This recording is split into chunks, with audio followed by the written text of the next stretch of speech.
안녕하세요, 여러분. 오늘 여러분께 들려드릴 이야기는 바로 이렇습니다.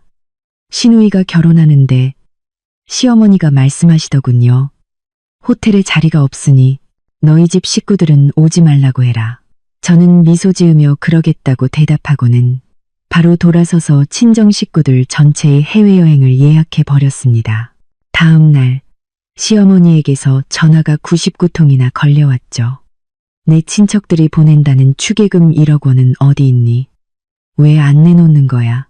그해 6월에 찌는 듯한 어느 날, 제 인내심이 바닥났다는 것을 깨달았던 그날을 저는 아직도 생생히 기억합니다. 제 이름은 서연. 겉보기에는 남부러울 것 없는 번듯한 집안의 맏며느리입니다.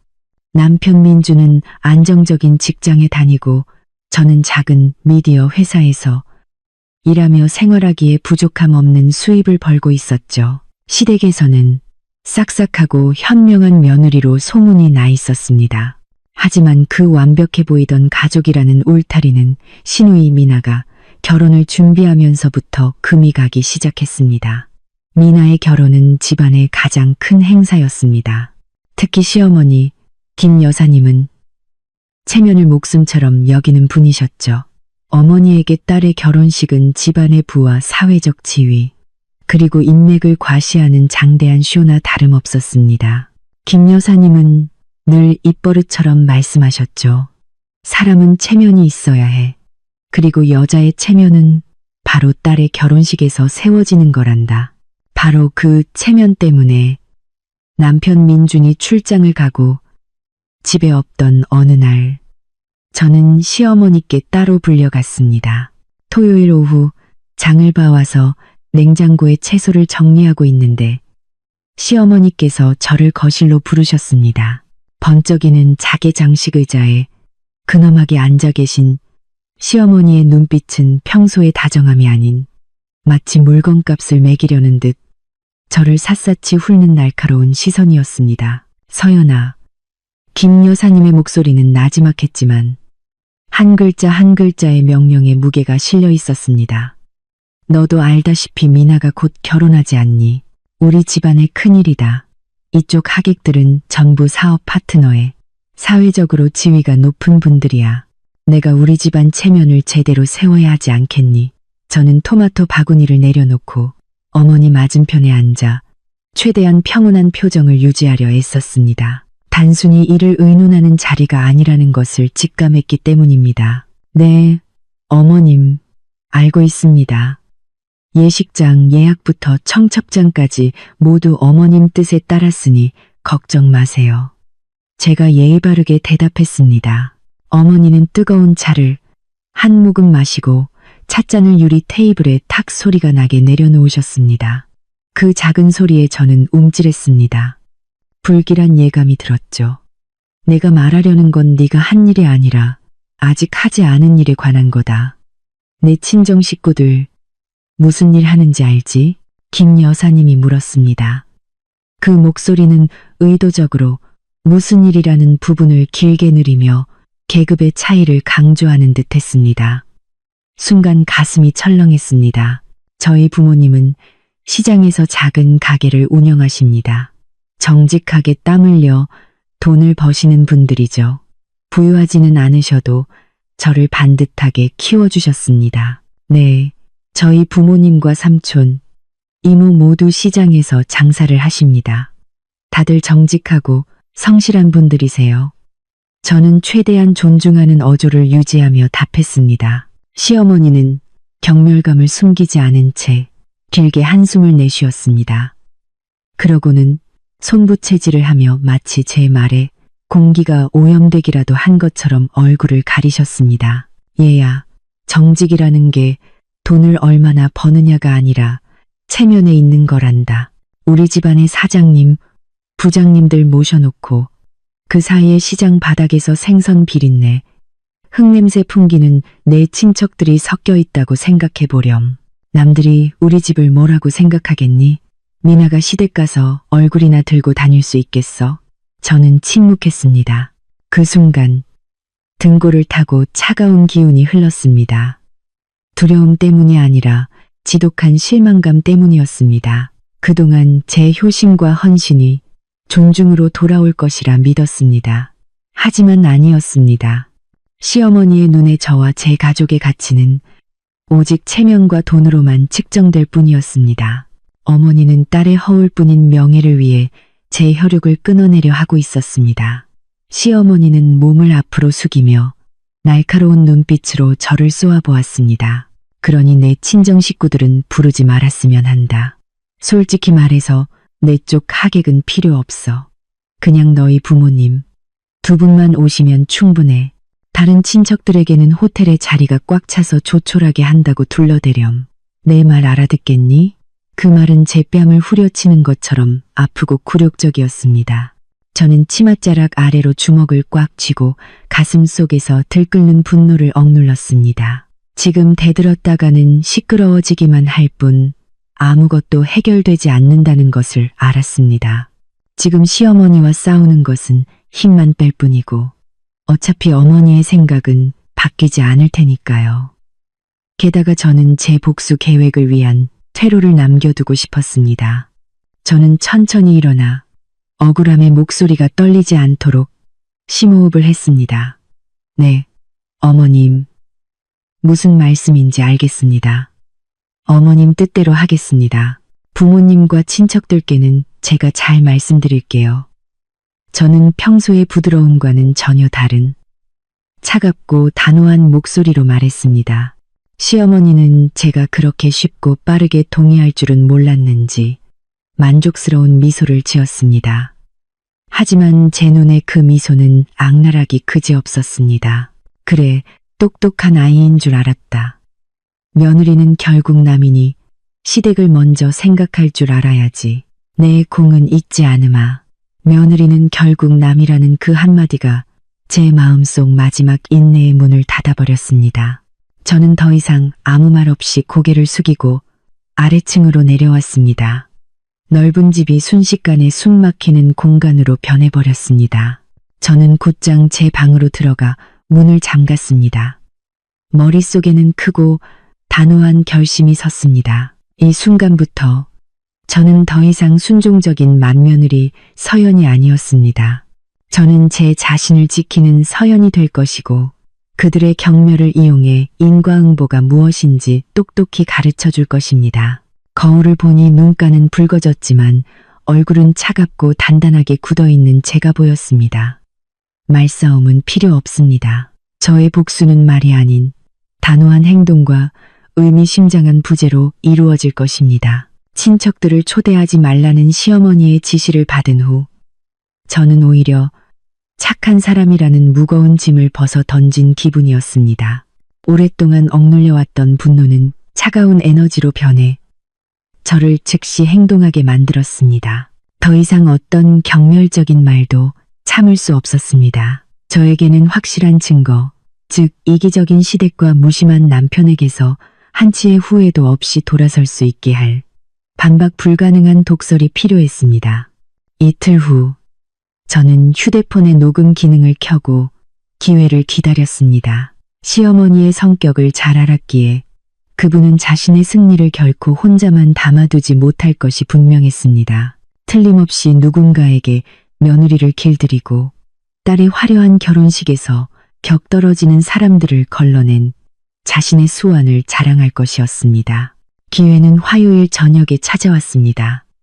남편은 아직 돌아오지 않았고 미나는 예비 신랑과 웨딩드레스를 보러 나간 후였습니다. 시어머니는 늘 경쟁적으로 집안 자랑을 하던 자신의 여동생, 즉 저에게는 시이모님과 통화를 시작했습니다. 저는 지금이 시어머니의 오만함이 극에 달할 순간이라는 것을 알았습니다. 저는 시어머니가 통화하는 거실에 목소리가 잘 들리는 부엌 문가에 조용히 섰습니다. 동생, 미나 결혼 준비는 다 끝났어. 작년에 내 딸 결혼식보다는 훨씬 화려하게 해야지. 안 그래? 시어머니의 목소리는 의기양양했습니다. 하객들, 그건 내가 아주 철저하게 골라냈지. 민준이 쪽은 다들 지위 있고 배운 사람들이고 그 며느리 쪽은 내가 그냥 오지 말라고 했어. 딱 부모만 오면 된다고. 여기까지 듣는 순간 저는 주먹을 꽉 쥐었고 심장이 조여오는 것을 느꼈습니다. 휴대폰 화면의 녹음 버튼은 여전히 활성화되어 있었습니다. 걱정 마. 내가 아주 대놓고 말했지. 서연이네 집, 시장 바닥에서 생선 팔고 채소 파는 그런 장사치들이잖아. 그런 촌것들을 이런 고급스러운 결혼식에 들여놓으면 여기가 무슨 난장판이 되겠어. 안 그래? 난 체면 깎이는 건 딱 질색이야. 우리 집안의 품격을 저런 장사치들 때문에 더럽힐 순 없지. 시어머니의 말은 비수처럼 제 귀에 꽂혔습니다.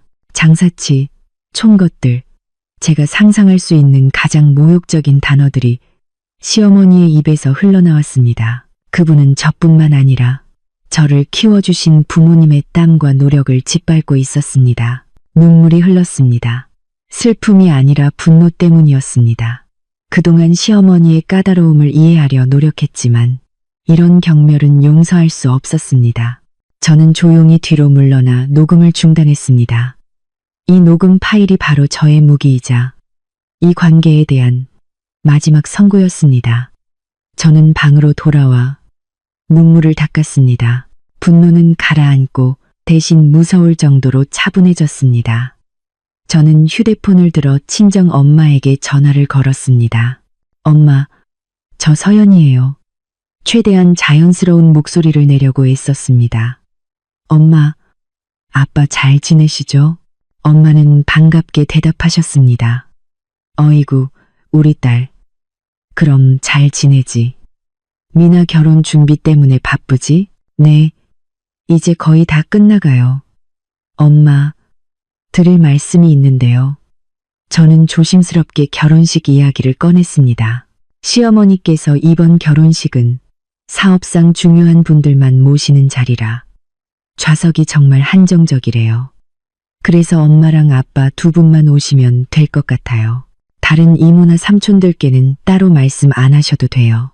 엄마는 눈치가 빠른 분이셨습니다. 제 목소리에 이상한 낌새를 알아채셨고 아마 문제의 본질을 어렴풋이 짐작하셨을 겁니다. 그래, 자리가 없어서. 알겠다.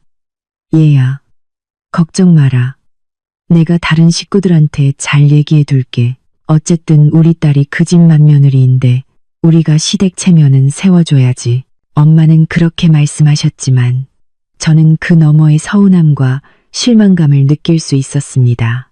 거짓말을 해야 하는 제 자신이 죄스러웠지만 지금 당장 시어머니가 우리 가족을 어떻게 생각하는지 그 잔인한 진실을 차마 말씀드릴 수 없었습니다. 저는 시어머니가 제가 모든 상황을 받아들였다고 여전히 순종적인 며느리라고 믿게 만들어야 했습니다. 네, 엄마, 이해해 주셔서 감사해요. 저는 한마디 말없이도 저를 이해해주고 감싸주는 친정가족이 있다는 사실에 가슴 벅찬 자부심을 느꼈습니다. 전화를 끊고 침대에 주저앉았습니다. 모든 것이 확인되었습니다. 시어머니는 자신의 독설로 직접 저를 이 집에서 밀어냈습니다. 이제 제 계획을 실행할 때가 왔습니다. 완벽한 실종, 그리고 시어머니가 사람의 정보다 소중히 여기는 그 체면에 가하는 강력한 일격. 저는 더 이상 말다툼이나 하소연 대신 저의 부재로 그들을 처벌할 것입니다. 새로운 인생의 지도는 그날 밤 제 손으로 그려지기 시작했습니다. 첫 번째 목적지는 싱가포르. 저는 제 인내심이 약점이 아니라 시댁을 향해 정교하게 쳐놓은 덫이었음을 깨달았습니다. 그들은 저를 통제했다고 생각했지만 정작 저는 자유의 열쇠를 쥐고 그들에게 가장 값비싼 인간관계의 교훈을 가르쳐줄 준비를 마친 상태였습니다. 결심은 섰고 저는 예전의 서연과는 전혀 다른 무서운 집중력으로 행동에 착수했습니다. 모든 계획은 시댁, 특히 모든 것을 제가 알아서 처리할 거라 믿으며 아내의 감정에는 무관심했던 남편, 민준에게 절대적인 비밀로 붙여져야 했습니다. 가장 먼저 한 일은 은행 앱을 열어 잔고를 확인하는 것이었습니다. 꾸준히 저축해 온 덕분에 꽤 큰 액수의 돈이 모여 있었습니다. 돈이 전부는 아니지만 자립과 자신감을 위한 든든한 기반이 되어줄 것이었습니다. 시어머니의 경멸에 답하기 위해서는 상징적인 사건, 부드러우면서도 깊은 충격을 줄 한 방이 필요했습니다. 그들의 가장 중요한 날에 맞춰 떠나는 여행. 완벽한 실종보다 더 좋은 방법은 없었습니다. 저는 저희 부모님께서 항상 가보고 싶어 하셨던 아름답고 평화로운 나라 싱가포르를 여행지로 정했습니다. 생각해보니 오랫동안 저를 위해 평생을 희생하신 부모님과 제대로 된 시간을 보내지 못했습니다. 두 분은 충분히 누릴 자격이 있었습니다. 저는 즉시 비즈니스 클래스로 싱가포르행 항공권을 예약했습니다. 출발일은 바로 약혼식 날 아침. 한국인은 무비자로 입국이 가능했기에 절차는 매우 간단했습니다. 2박 3일의 일정은 여행을 즐기기에도 가장 중요한 순간에 맞춰 돌아오기에도 완벽했습니다. 이것은 단순한 여행이 아니라 제 행복과 친정 가족의 유대를 위한 투자였습니다. 고객님, 시누이분 결혼식 날짜에 맞춰서 싱가포르행 비즈니스석 상장을 예약하시는 게 확실한가요? 이 티켓은 취소 수수료가 엄청난데요. 여행사 직원이 놀란 목소리로 되물었습니다. 확실해요. 바로 결제할 테니 진행해 주세요. 저는 단호하게 대답했습니다. 모든 것을 준비하는 동안 저는 이혼 절차에 대해서도 알아보고 개인 자산을 정리했습니다. 민준과의 결혼 생활은 끝났다는 것을 알았습니다. 그는 좋은 사람이었지만 주관이 없었고 어머니에게 지나치게 의존했으며 가족의 모욕적인 언사로부터 아내를 지켜주지 못했습니다. 그런 남편을 위해 제 행복을 희생할 가치는 없었습니다. 저는 재정과 관련된 모든 서류, 특히 시어머니와 저 사이의 채무관계, 증명서를 꼼꼼히 챙겼습니다. 미나의 호화로운 결혼식 비용을 마련하기 위해 시어머니가 저에게 3천만 원이라는 큰 돈을 빌려갔던 것을 똑똑히 기억하고 있었습니다. 결혼식이 끝나면 갚겠다고 하셨지만 그분의 성격상 어떻게든 미룰 것이 뻔했습니다. 나중에 쉽게 돌려받기 위해서는 서명이 포함된 명확한 증거, 즉 차용증이 필요했습니다. 어느 날 저녁, 저는 시어머니께 이 돈에 대해 이야기할 기회를 만들었습니다. 어머님, 지난번에 미나 결혼식 비용으로 3천만 원 빌려가셨잖아요.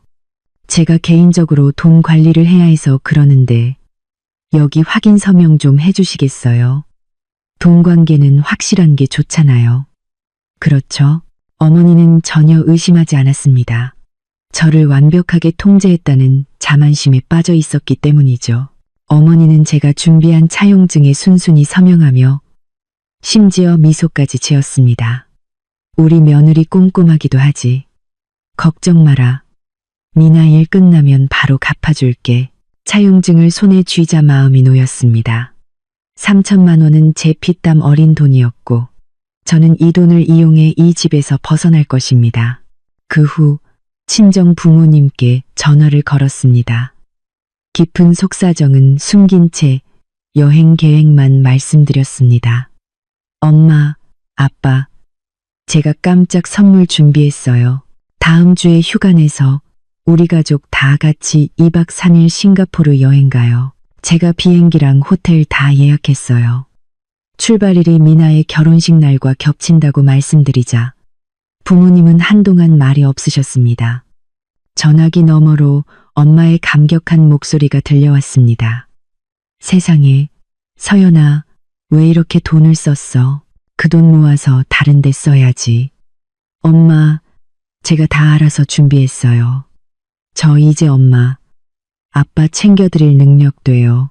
평생 저 때문에 고생하셨으니 이제 좀 누리셔야죠. 저도 좀 쉬고 싶고요. 엄마는 그냥 집만 챙기시면 돼요. 과묵하신 아버지가 차분한 목소리로 말씀하셨습니다. 딸아, 아빠는 내가 자랑스럽다. 내가 즐겁고 행복하다면 그걸로 됐다. 시댁일은 우리가 묻지 않으마. 하지만 내가 많이 힘들었다는 건 안다. 다녀오너라. 가서 마음 편히 쉬고 와. 다른 건 걱정 말고. 부모님의 진심 어린 말씀과 무조건적인 이해에 눈물이 터져 나왔습니다. 저의 효도는 책임감일 뿐만 아니라 무한한 힘의 원천임을 깨달았습니다. 저는 옳은 일을 하고 있었습니다. 시댁의 허울뿐인 체면과 경멸보다 제 자신과 부모님의 행복을 우선순위에 두고 있었습니다. 저는 부모님께 여행 정보를 보내드리며 절대 비밀을 지켜달라고 신신당부했습니다. 시댁 식구들 눈에는 제가 여전히 청첩장을 돌리고 예식장 장식을 챙기는 바쁜 며느리 서연으로 보일 것입니다. 그들은 제가 한 걸음 한 걸음 치밀하게 계획을 세웠고 그들을 위한 덫이 이미 반쯤 조여졌다는 사실을 전혀 눈치채지 못했습니다. 제 운명을 스스로 결정하는 이 기분은 정말 최고였습니다. 어떤 억울함보다도 강렬했습니다. 저는 소리 없는 전쟁, 문명적이고 단호한 복수를 할 준비를 마쳤습니다. 싱가포르 여행 준비가 모두 끝나고 미나의 결혼식이 이틀 앞으로 다가왔을 때 저는 다시 친정 부모님 댁으로 불려갔습니다. 이번 만남은 조용하고 따뜻하며 감동적이었습니다. 집에 도착하니 부모님은 제가 좋아하는 반찬들로 소박하지만 맛있는 저녁상을 차려놓으셨습니다. 식사 후 부모님은 저를 찻상 앞에 앉히셨습니다. 엄마는 두툼한 봉투 하나를 테이블 위에 올려놓으시며 사랑과 안쓰러움이 뒤섞인 눈빛으로 저를 바라보셨습니다. 서연아, 이리 와 앉아라. 할 얘기가 있다. 뭔가 심상치 않은 분위기를 느꼈습니다. 네? 무슨 일이세요, 엄마? 아버지는 작게 헛기침을 하시더니 입을 여셨습니다.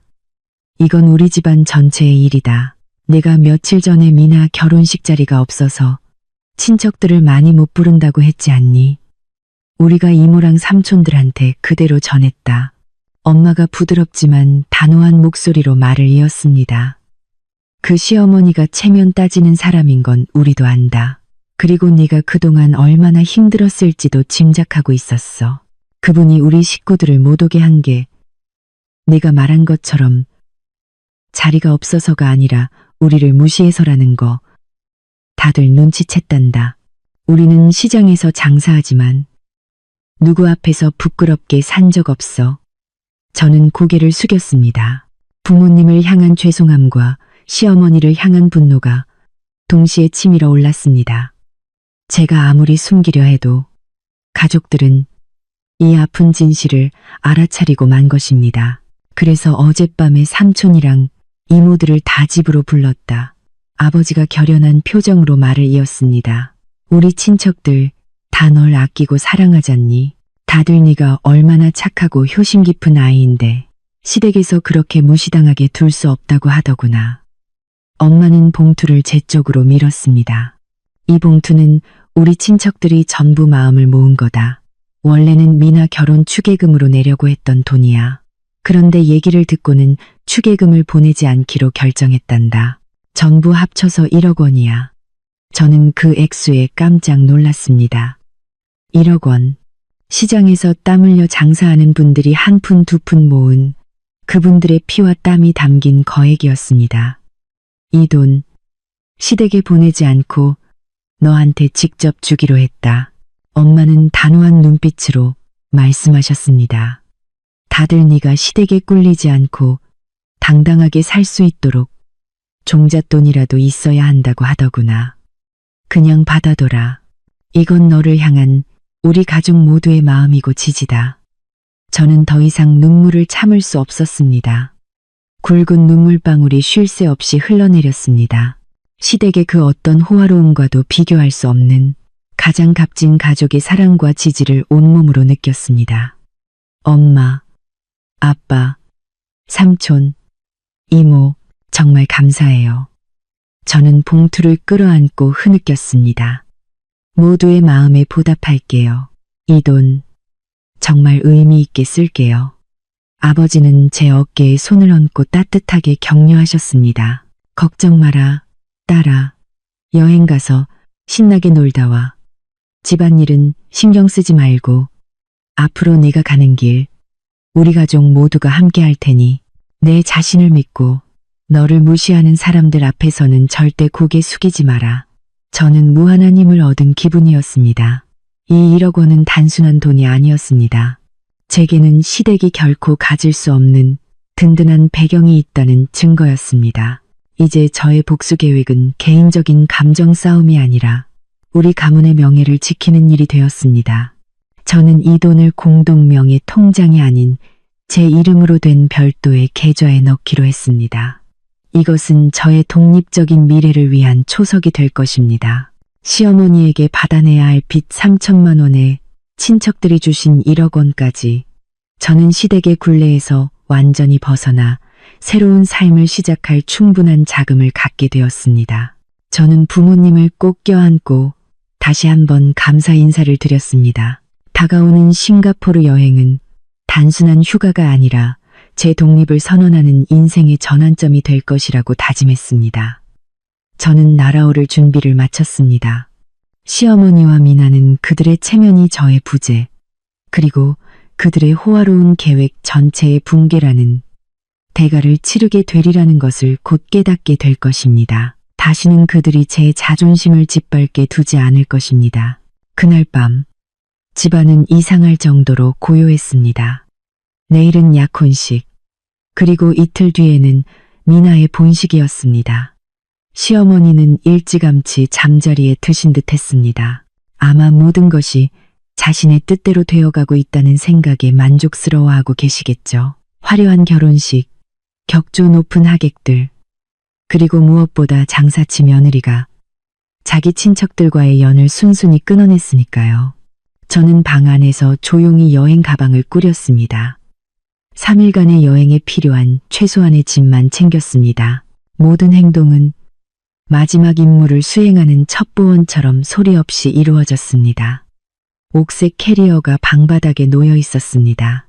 저는 신분증, 여권, 항공권, 시어머니의 3천만 원 차용증 등 중요한 서류를 작은 파우치에 담았습니다. 그리고 특히 시어머니의 모욕적인 언사가 담긴 녹음 파일이 있는 휴대폰도 잊지 않았습니다. 그것은 반박할 수 없는 증거이자 저를 자유로 이끌어줄 열쇠였습니다. 저는 침실을 나와 문틈으로 집안을 살폈습니다.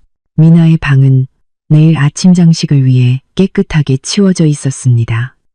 시어머니는 전문 데코레이션 팀을 고용했고 미나의 값비싼 비단, 한복이 옷걸이에 걸려 있었습니다. 모든 것이 화려했지만 저는 조금도 부럽지 않았습니다.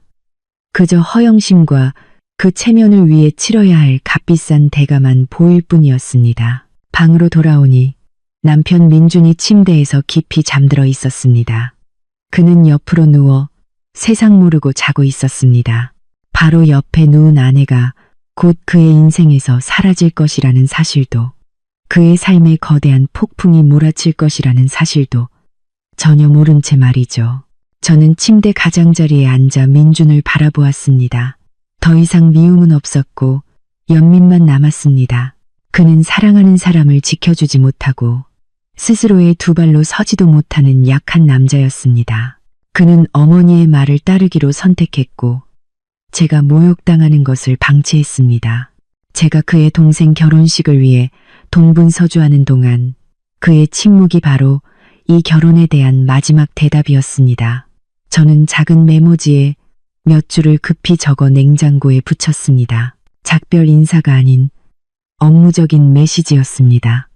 민준 씨, 급한 출장이 생겨서 3일 정도 다녀올게요. 미나 결혼식일은 당신이랑 어머님이 잘 챙겨주세요. 필요한 준비는 제가 다 해뒀어요. 어머님께 꽃이랑 케이크 업체에 연락하시라고 꼭 말씀드리고요. 다녀올게요. 잘 자요. 저는 소란을 피우고 싶지 않았습니다. 그들이 저의 실종을 갑작스럽게 하지만 손쓸 수 없게 발견하기를 바랐습니다. 그들이 당황하며 그동안 제게 떠넘겼던 문제들을 스스로 해결해야만 하도록 만들고 싶었습니다. 저는 방문을 잠그고 조용히 아래층으로 내려갔습니다. 친정 부모님께 마지막 문자를 보냈습니다. 엄마, 아빠, 저 이제 가요. 공항에서 뵐게요. 걱정 마세요. 다 잘 될 거예요. 저는 현관문을 열고 차가운 밤 공기를 깊이 들이마셨습니다. 예상치 못한 자유로움이 강렬하고 상쾌하게 밀려왔습니다. 저는 뒤돌아보지 않고 그 문을 나섰습니다. 과거의 서연에게 그 문은 영원히 닫혔다는 것을 알았습니다. 저는 이제 자립과 자신감으로 자신의 삶을 다시 세우기로 결심한 새로운 서연이었습니다. 택시는 골목 어귀에서 기다리고 있었습니다. 차에 올라타 문을 닫았습니다. 밤의 도시는 고요했습니다. 그 순간 저는 행복이 화려함이 아니라 마음의 평온함에 누구에게도 무시당하거나 억압받지 않는 삶에 있다는 것을 깨달았습니다. 내일 아침 시어머니와 미나가 중요한 날의 기쁨 속에서 잠을 깼을 때 그들은 저의 부재를 깨닫게 될 것입니다. 그 부재는 그들의 허울뿐인 체면에 가장 강력한 일격이 될 것입니다. 저는 저의 효심과 자존심을 챙겨 떠났고 뒤에는 돈과 명예밖에 모르는 가족의 끝없는 탐욕과 오만함만을 남겨두었습니다. 싱가포르 여행은 단순한 휴가가 아니었습니다. 그것은 문명적인 복수의 시작이자 끝까지 무시당했던 한 며느리의 가치 증명이었습니다. 저는 눈을 감았습니다. 낯선 땅에서의 3일은 휴식을 취하고 에너지를 되찾으며 돌아왔을 때의 마지막 대결을 준비하는 시간이 될 것입니다. 저는 모든 것을 마주할 준비가 되었습니다. 다음 날 아침 시끄러운 알람 소리가 울려 퍼졌습니다. 약혼식을 알리는 종소리이자 시어머니의 주체할 수 없는 분노를 예고하는 종소리였습니다. 저는 집을 나선 지 몇 시간이 지났고 공항으로 가는 길이었습니다. 아침 7시쯤 전화가 걸려오기 시작했습니다. 이미 번호를 차단했지만 발신번호 표시 제한으로 수십 통의 전화가 계속해서 걸려왔습니다. 누구인지 뻔했습니다. 저는 미소를 지으며 휴대폰을 무음으로 바꾸고 이어폰을 낀 채 잔잔한 연주곡을 감상했습니다. 평화로운 기분을 망치고 싶지 않았습니다. 하지만 문득 시어머니가 희망 없이 저에게 연락하게 두는 것만으로는 부족하다는 생각이 들었습니다. 제가 그렇게 순진하고 만만한 상대가 아니라는 것을 깨닫게 해줄 작은 대결이 필요했습니다. 저는 시어머니와 민준의 번호 차단을 풀기로 했습니다. 차단을 풀자마자 휴대폰이 울렸습니다. 시어머니였습니다. 저는 심호흡을 하고 목소리를 가다듬은 뒤 통화 버튼을 눌렀습니다. 여보세요, 어머님. 저는 아무 일도 없었다는 듯 평온하게 말했습니다. 전화기 너머 시어머니의 목소리는 분노와 당황으로 떨리고 있었습니다. 그녀는 고막을 찢을 듯한 날카로운 소리로 소리쳤습니다. 서연이 너 지금 어디야? 감히 미나 약혼식 날 집을 나가. 지금이 몇 시인 줄 알아? 결혼식 준비는 누가 해? 너 어디서 뭘 하고 있는 거야?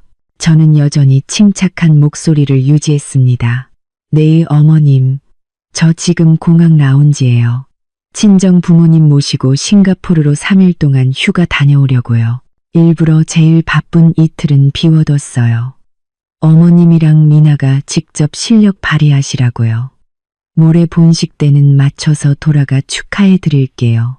회사에는 휴가 신청 다 했고 민준 씨한테도 문자 남겼는데요.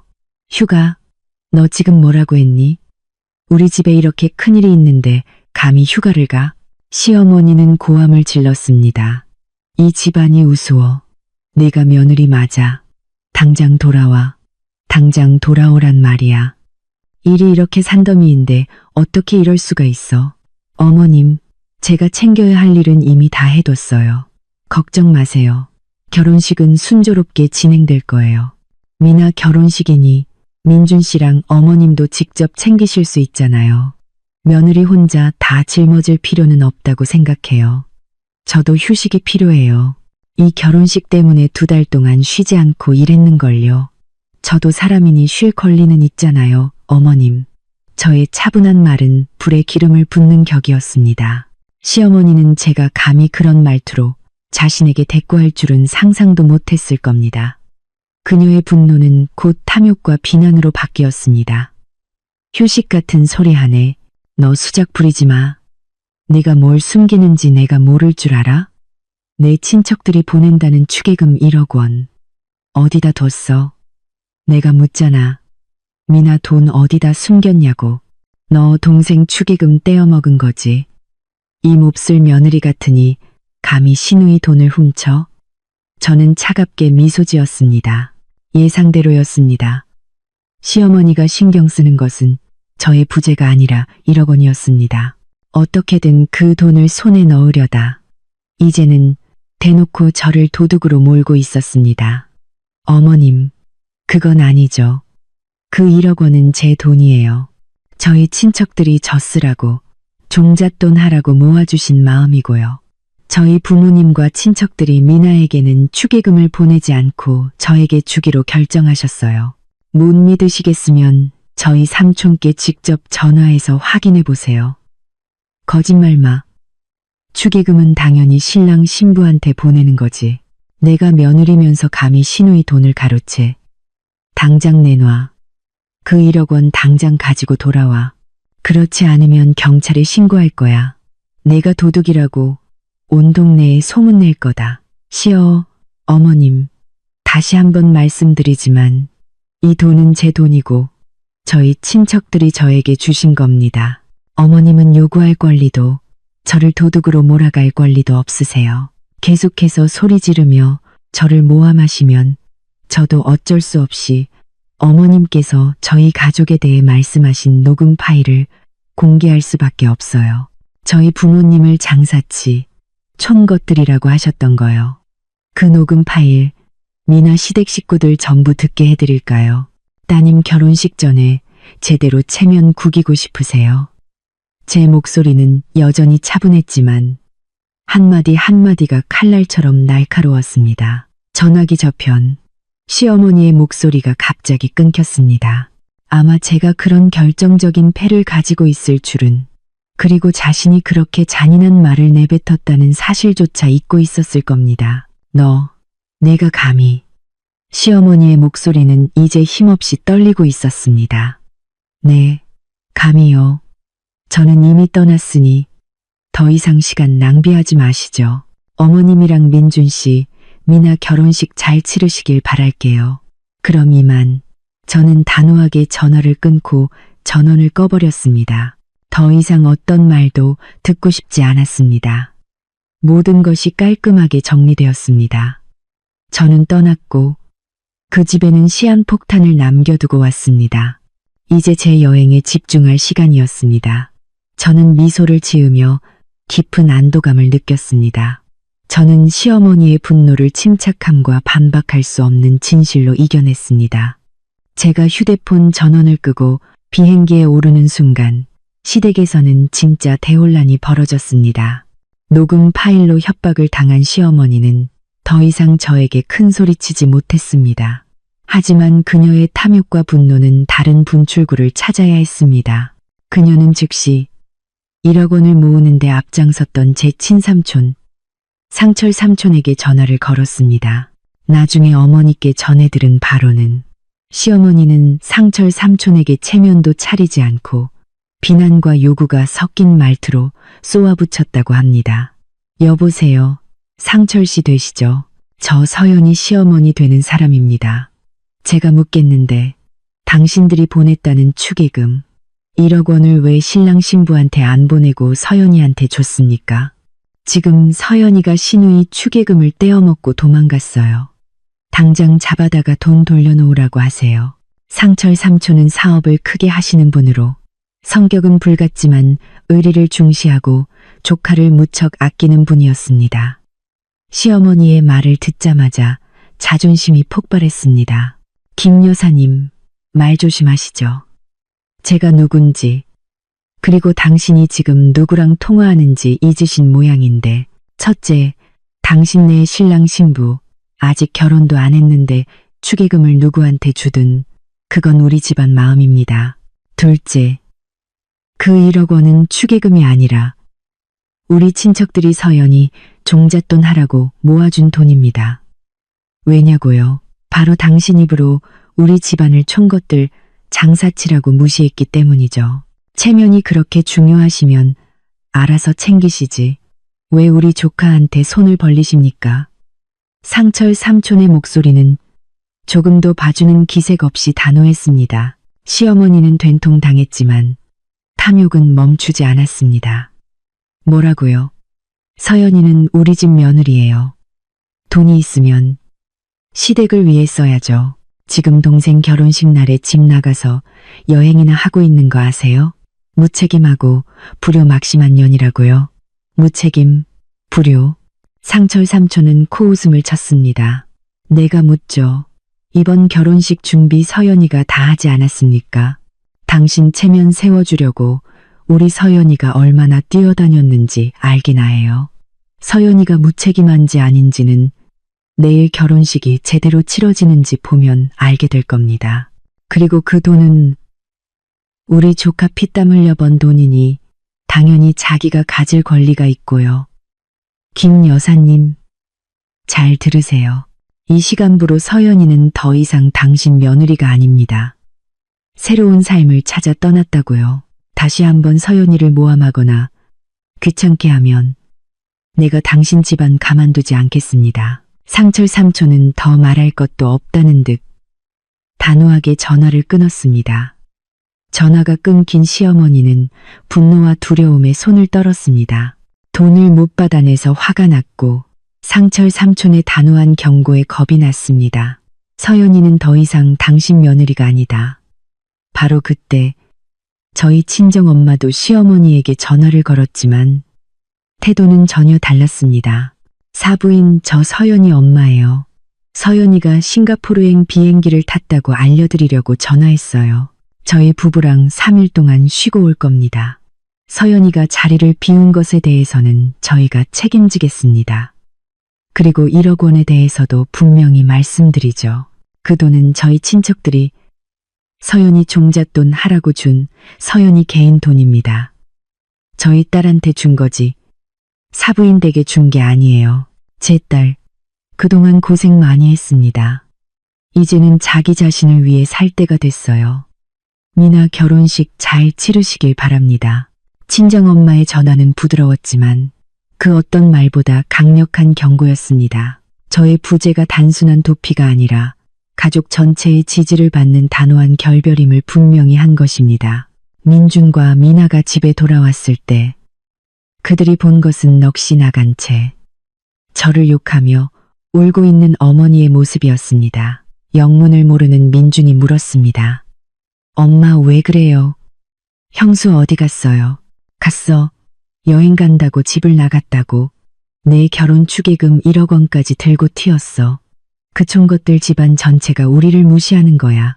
시어머니는 울부짖으며 하소연했지만 상철 삼촌에게 혼쭐이 난 것과 녹음 파일로 협박당한 사실은 쏙 빼놓았습니다.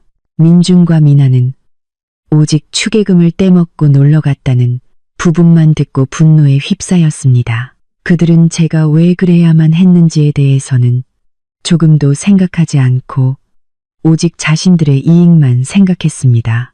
민주는 동생의 중요한 날에 아내가 집을 나갔다는 사실에 굴욕감을 느꼈고 미나는 1억 원을 날렸다고 생각했습니다. 그 시각 저는 비행기 안에서 지상의 혼란은 전혀 모른 채 상철 삼촌과 부모님의 단호한 보호가 가장 든든한 방패가 되어주고 있음을 믿어 의심치 않았습니다. 그 보호는 제가 돈과 자존심을 모두 지키게 해주었을 뿐만 아니라 시댁 식구들에게 분명한 메시지를 전달했습니다. 서연은 혼자가 아니며 그들은 자신들의 경멸적인 행동에 대한 대가를 치르게 될 것이라고. 제가 여행을 떠난 사실로 인해 미나의 오전 약혼식은 어색하고 뒤숭숭한 분위기 속에서 진행되었습니다. 하지만 시어머니는 어떻게든 체면을 지키려 애썼습니다. 그녀는 하객들에게 제가 갑자기 쓰러져 응급실에 실려가는 바람에 참석하지 못했다고 거짓말을 했습니다. 민준과 미나도 어머니를 따라 연기해야 했습니다. 점심때가 되어 약혼식이 끝나자 미나는 잔뜩 화가 난 채 집으로 돌아왔습니다. 그녀는 입고 있던 한복을 벗어 던지자마자 제 방문으로 달려가 문을 미친 듯이 두드리기 시작했습니다. 형님, 문 열어요. 이게 무슨 짓이에요? 감히 내 축의금을 떼어 먹어요? 내가 부잣집에 시집 가는 게 그렇게 배 아팠어요? 내 결혼식 망치고 싶었어요? 미나는 악어의 눈물을 흘리며 소리쳤습니다. 거실에 있던 시어머니는 미나가 소란을 피우자 이웃들이 들을까봐 황급히 딸을 말렸습니다. 진정해, 미나야. 엄마가 다시 한번 전화해 볼게. 마침 집에 돌아온 민준도 두 모녀의 소란에 짜증이 치밀었습니다. 전화는 해서 뭐해요? 그냥 가게 내버려둬요. 저 여자랑 이혼할 거야. 미나 시댁 식구들 앞에서 이게 무슨 망신이냐고요. 저는 더 이상 피할 수 없다는 것을 알았습니다. 완전히 인연을 끊기 전에 마지막으로 한 번은 부딪혀야 했습니다. 그때 저는 이미 싱가포르에 도착해 눈부신 마리나 베이 샌즈를 바라보며 휴식을 취하고 있었습니다. 저는 휴대폰을 켜고 시어머니에게 다시 전화를 걸어 스피커폰 모드로 설정했습니다. 그들 모두가 똑똑히 들어야 했습니다. 어머님, 저 서연이에요. 지금 싱가포르인데 어머님이랑 미나가 시끄럽게 소란을 피우고 있다면서요. 하실 말씀 있으면 똑바로 하세요. 제 차분하고 단호한 목소리에 세 사람은 모두 할 말을 잃었습니다. 미나가 시어머니의 휴대폰을 빼앗아 들고 악담을 퍼붓기 시작했습니다. 형님, 사람이 양심이 있어야죠. 형님이면서 어떻게 동생 축의금을 훔칠 수가 있어요. 1억 원이 얼마나 큰 돈인지 알아요. 당장 돌아와서 돈 내놔요. 그렇지 않으면 가만 안 둘 줄 알아요. 민준도 거들었습니다. 서연아, 이게 무슨 짓이야. 나 창피해서 얼굴을 들고 다닐 수가 없어. 당장 돌아와. 사람들 웃음거리 되기 싫다고. 저는 심호흡을 하고 한치의 감정도 씻지 않은 차가운 목소리로 말했습니다. 미나야, 민준 씨, 그리고 어머님, 세 분 다 제 말 잘 들으세요. 첫째, 저는 누구의 돈도 훔치지 않았어요. 그 1억 원은 저희 친척들이 저를 아껴서 주신 제 개인 돈이에요. 당신들이 요구할 권리는 없어요. 둘째, 당신들은 제가 무책임하다고 집안의 중요한 날에 멋대로 떠났다고 했죠. 그럼 제가 되물을게요. 이 집은 저를 어떻게 대했나요? 저는 잠시 말을 멈추고 녹음 파일 재생 버튼을 눌렀습니다. 녹음된 소리는 스피커폰을 통해 거실에 선명하게 울려 퍼졌고 화려한 거실의 공기는 순식간에 얼어붙었습니다. 서연이네 집, 시장 바닥에서 생선 팔고 채소 파는 그런 장사치들이잖아. 그런 촌것들을 이런 고급스러운 결혼식에 들여놓으면 여기가 무슨 난장판이 되겠어. 난 체면 깎이는 건 딱 질색이야. 녹음이 끝나자 방 안에는 무서운 침묵이 흘렀습니다. 시어머니와 미나, 민주는 모두 얼굴이 새하얗게 질린 채 아무 말도 하지 못했습니다. 자신들이 자만심에 빠져 내뱉었던 독설이 이렇게 녹음되어 있을 줄은 꿈에도 몰랐을 것입니다. 어머님, 잘 들으셨어요? 장사치, 촌것들, 이게 어머님이 저희 가족을 모욕하며 사용하신 단어들이에요. 시어머니와 시댁 식구들에게 이 정도의 경멸을 받는 며느리가 과연 당신들 집안의 허울뿐인 체면을 위해 더 노력해야 할 필요가 있을까요? 당신들이 직접 제 자존심을 짓밟았고 가족의 연을 끊었어요. 그러니 저는 제 자신과 저희 부모님의 명예를 지키기 위해 떠난 것뿐이에요. 당신들의 그 화려한 결혼식, 이제 알아서들 잘 치르세요. 시어머니는 이제 더듬거리며 말을 잇지 못했습니다. 서연아, 네가 감히 나를 녹음해? 네, 감히요. 이건 반박할 수 없는 증거예요. 이 녹음 파일, 제가 원하면 당신들 집안의 모든 친척, 친구, 사업 파트너들에게 보내서 누가 진짜 파렴치한 인간인지 다 알게 해드릴 수 있어요. 미나와 민준도 입을 다물었습니다. 제가 더 이상 과거의 순종적인 서연이 아니라는 것을 깨달은 것입니다. 저는 그들의 거짓된 명예를 무너뜨릴 충분한 무기를 가지고 있었습니다. 그리고 분명히 말해두죠. 이혼은 제가 돌아가서 바로 진행할 거예요. 그리고 어머님, 민준 씨, 미나 결혼식 비용으로 저한테 빌려가신 3천만 원 잊지 마세요. 차용증도 다 받아놨으니 한 푼도 빠짐없이 전부 받아낼 겁니다. 그렇게 아세요. 저는 그 누구에게도 반박할 기회를 주지 않고 전화를 끊었습니다. 그리고 다시 휴대폰 전원을 껐습니다. 승리의 기쁨보다는 모든 것을 끝냈다는 안도감이 밀려왔습니다. 저는 그들의 독선과 탐욕, 오만함을 만천하에 드러냈습니다. 저는 그들의 무력감 속에서 유유히 떠났습니다. 전화 통화로 벌인 극적인 대결 이후 저는 시어머니와 미나, 민준이 결코 가만히 있지 않으리라는 것을 알았습니다. 그들의 체면은 상처받았고 돈과 명예 모두를 잃을 위기감에 당황하고 있었습니다. 한국에서 싱가포르로 가는 긴 비행시간 동안 제 휴대폰은 계속 꺼져 있었습니다. 어렵게 되찾은 평화를 그 어떤 것도 방해하게 두고 싶지 않았습니다. 착륙 후 저는 잠시 휴대폰을 켜서 친정 부모님께 무사히 도착했다는 메시지를 보낸 뒤 바로 통화 기록을 확인했습니다. 예상대로 화면은 시어머니, 민준, 미나에게서 온 45통이 넘는 부재중 전화 알림으로 가득했습니다. 저는 그들의 불안에 만족하며 미소를 지었습니다. 그들은 모든 문제를 해결해 주던 제가 곁에 있는 것에 익숙해져 있었고 이제 저의 부재는 메울 수 없는 공백이 된 것입니다. 저는 즉시 시댁 식구들의 모든 번호를 다시 차단했습니다. 더 이상의 질척거림은 사양했습니다. 그들이 스스로 만든 혼란 속에서 허우적거리기를 바랐습니다. 저는 부모님과 함께 택시를 타고 센토사 섬의 고급 리조트로 향했습니다. 창밖의 풍경은 빠르게 지나갔지만 제 마음은 이상하리만치 평온했습니다. 제가 다시 밝아진 모습을 보자 부모님도 안심하셨습니다. 딸아, 내가 한 결정이 옳았다. 이제 와서 마음 약해지면 안 돼. 남이 우리를 무시하면 우리도 만만치 않다는 걸 보여줘야 해. 아버지가 단호한 목소리로 말씀하셨습니다. 네, 아빠. 이제 절대 그들이 저와 부모님께 상처 주게 두지 않을 거예요.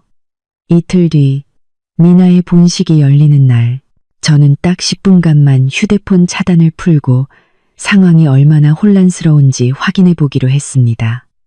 휴대폰 화면은 다시 한번 알림으로 폭발했습니다. 이번에는 부재중 전화가 총 99통에 달했습니다. 시댁과 관련된 모든 번호와 그들의 친구로 추정되는 낯선 번호들까지 시어머니는 저에게 연락하기 위해 온갖 수단을 동원한 것이 분명했습니다. 저는 코웃음을 쳤습니다. 그들의 탐욕과 오만함은 99통의 부질없는 전화라는 대가를 치르고 있었습니다. 통화 기록 중 민준에게서 온 음성 메시지가 하나 있었습니다. 저는 재생 버튼을 눌렀습니다. 그의 목소리는 피곤함과 분노, 그리고 애원이 뒤섞여 있었습니다. 서연아, 전화 좀 받아. 너 때문에 나 망신 다 당했어. 온 집안이 난리 났다고. 당장 돌아와. 돌아오지 않으면 나 너 절대 용서 안 해. 내 인생 망치고 싶어. 당장 돌아와서 미나 돈이나 돌려줘. 제발 부탁이야. 안부 한마디, 사과 한마디 없이 오직 비난과 요구뿐이었습니다. 그가 신경 쓰는 것은 오직 자신의 체면과 돈뿐이었습니다. 민준의 말은 저의 이혼 결심을 더욱 굳건하게 만들었습니다. 제 젊은 날을 이렇게 이기적이고 나약한 남자에게 바쳤다니. 저는 음성 메시지를 삭제하고 다시 그들의 번호를 차단했습니다. 저의 침묵이야말로 가장 강력한 대답이라는 것을 깨달았습니다. 더 이상 말다툼할 필요 없이 그저 사라지면 되는 것이었습니다. 저의 부재, 저의 완벽한 침묵은 그들에게 가장 고통스러운 형벌이었고 그들이 애써 쌓아 올린 체면을 완전히 무너뜨렸습니다. 그들이 희망 없이 99통의 전화를 거는 동안 저는 낯선 땅에서 평화와 자유를 만끽하고 있었습니다. 그것이 바로 인생의 공평함이었습니다. 저는 더 이상 그들의 며느리가 아니었습니다. 저는 독립적이고 주체적인 여성이었고 새로운 삶이 저를 기다리고 있었습니다. 3일간의 싱가포르 여행은 제 인생의 가장 중요한 전환점이자 최고의 정신적 치유였습니다. 숨막히는 집과 시어머니의 독설에서 벗어나자 다시 태어난 기분이었습니다. 싱가포르에 머무는 동안 저는 부모님과 함께 머라이언 상을 구경하고 번화한 차이나타운을 거닐고 고즈넉한 사원을 방문하고 푸른 정원을 감상했습니다. 맑은 공기와 평화로운 분위기는 제 마음속에 응어리를 모두 씻어주었습니다. 저는 더 이상 미나의 결혼식에 꽃이 부족하지는 않을지, 시어머니가 하객들에게 또 무슨 소란을 피우지는 않을지 걱정하지 않았습니다. 모든 연락을 끊고 오직 부모님께만 집중했습니다. 제가 다시 웃는 모습을 보자 엄마는 감격스러워 하셨습니다. 서연아, 이것 봐. 세상에는 좋은 일들이 얼마나 많니. 이제 너 자신과 우리를 위해 살아. 그 집안에 대해서는 내가 할 만큼 다 했어. 이제는 놓아줄 때야. 아버지는 여전히 과묵하셨지만 그 말씀은 깊은 울림을 주셨습니다. 딸아, 너의 진정한 강함은 그들에게 맞서 싸우는 것이 아니라 단호하게 떠나와 평온과 자립을 선택한 그 용기에 있다. 그것이야말로 누구도 빼앗아갈 수 없는 가장 값진 혼수란다. 부질없는 후회나 미련 때문에 다시 돌아가지 마라. 우리는 많은 대화를 나누었습니다. 저는 그동안 겪었던 압박감과 시어머니가 우리 가족에게 보였던 경멸에 대해 털어놓았습니다. 부모님은 조용히 들으신 후 저를 꼭 안아주셨습니다. 가족의 무조건적인 사랑은 미래를 마주할 힘과 자신감을 주었습니다. 저는 그동안 시댁에 저의 가치를 증명하기 위해 애써왔다는 것을 깨달았습니다. 하지만 제 가치는 증명할 필요가 없는 것이었습니다. 그것은 제 안에 이미 존재했고 가장 사랑하는 사람들에게 인정받고 있었습니다.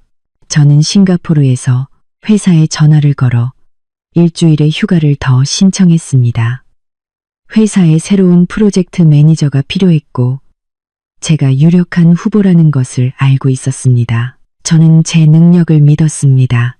제가 미나의 결혼식 날 여행을 떠나 시어머니의 체면을 구기고 그들이 스스로 혼란을 수습하게 만든 것은 비열한 복수가 아니었습니다.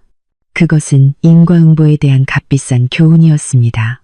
경멸을 심으면 고립을 거두고 탐욕을 심으면 혼란을 거두는 법입니다. 저는 잘못한 것이 없었습니다. 저는 그저 한 인간으로서 며느리로서의 책임을 다한 후에 쉴 권리를 행사했을 뿐입니다. 이 여행이 끝나면 저는 완전히 새로운 마음가짐으로 돌아가 더 이상 망설이지 않고 제게 속한 모든 것을 되찾을 것이라고 다짐했습니다. 저의 효심은 오직 부모님께만 바칠 것이고 저의 강함은 저의 자립을 지키는 데 쓸 것입니다. 시댁의 체면이 완전히 무너져 내릴 마지막 대결을 할 준비가 되었습니다. 저는 친척들이 주신 1억 원의 종잣돈과 시어머니의 3천만 원 빈문서를 가지고 있었습니다. 그리고 무엇보다 더 이상 편견과 탐욕에 얽매이지 않는 강한 마음을 가졌습니다. 저는 독립과 자신감이야말로 한 여성이 스스로에게 줄 수 있는 가장 위대한 혼수라고 믿습니다. 저는 낡은 문을 닫고 평화롭고 행복한 새 삶을 열기 위해 돌아갈 준비를 마쳤습니다. 낯선 땅에서 보낸 7일간의 평화로운 시간이 끝나고 저는 한국으로 돌아왔습니다. 공항에 발을 내딛는 순간 제 자신이 달라졌음을 느꼈습니다. 더 이상 억울함에 떨던 나약한 서연이 아니라 강하고 자신감 넘치는 여성이 되어 있었습니다. 저는 바로 시댁으로 가지 않고 친정집에서 하룻밤을 더 머물며 마음을 가다듬었습니다.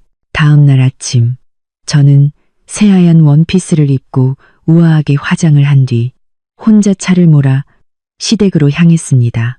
그날은 미나의 결혼식 본식이었습니다. 약혼식은 이미 치렀지만 오늘이 가장 중요한 날이었죠. 저는 예식이 시작될 시간에 맞춰 도착했습니다. 화려한 꽃장식은 그대로였지만 분위기는 시어머니가 그토록 원했던 떠들썩함과는 거리가 먼 이상하리만치 썰렁하고 썰렁했습니다. 하객들은 드문드문 앉아 있었습니다. 예식장 로비에 들어서자 창백한 얼굴로 초조하게 서 있는 시어머니가 보였습니다. 그녀의 얼굴에는 기쁨이나 행복 대신 당혹감과 실망감만 가득했습니다. 시어머니는 저를 보자마자 증오에 찬 눈빛을 순식간에 애원으로 바꾸었습니다. 서연아, 이제야 왔구나. 어디 갔었어? 네가 온 집안을 얼마나 뒤집어 놨는지 알아. 어서 이리 와. 시어머니는 다른 사람이 들을까 봐 목소리를 낮추며 제 팔을 잡아 끌었습니다. 저는 단호하게 그 손을 뿌리치며 차갑게 말했습니다. 어머님, 저는 부모님과 여행 다녀왔습니다. 미리 말씀드렸잖아요. 지금은 미나 결혼식에 하객으로 참석하러 온 거예요. 시어머니는 저와 신랑이 할 시간이 없었습니다. 그녀는 저를 구석으로 끌고 가 눈물을 흘리기 시작했습니다. 서연아, 제발 나 좀 살려다오. 내 체면이 말이 아니게 생겼다. 저것 좀 봐. 예식장이 텅 비었어. 내가 나름대로 격 있는 분들만 초대했는데 다들 축의금만 보내고 바쁘다고 안 오지 뭐니. 사돈댁에서는 벌써 수군거리기 시작했어. 제발 나 좀 도와줘, 서연아. 시어머니는 두꺼운 화장이 눈물에 번지는 것도 모른 채 애원했습니다. 저는 조금의 동정심도 없이 그녀를 바라보았습니다. 이것이 바로 눈앞에 펼쳐진 인과응보였습니다. 제가 어머님을 어떻게 도와드리면 될까요? 저는 완전히 낯선 사람처럼 물었습니다. 제발 내 친척들한테 전화해서 예식장에 좀 와달라고 해줘. 그 사람들만 와서 이 빈자리만 좀 채워줘도 내가 사돈댁 앞에서 체면이 설 것 같아.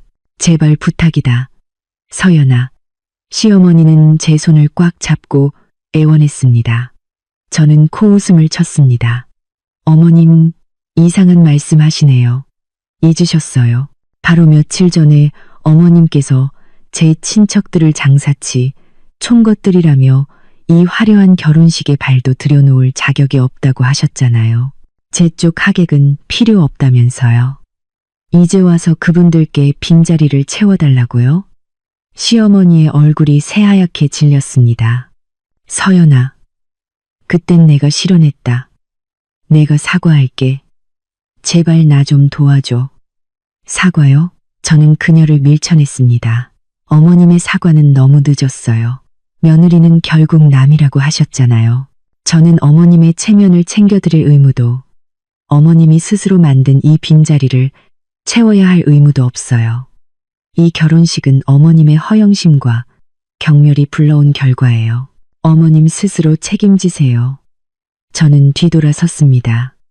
저는 곧장 연회장 안으로 들어가 저희 가족 테이블에 앉았습니다. 시어머니의 고통스러운 얼굴과 대조적으로 저희 부모님은 환하게 웃고 계셨습니다.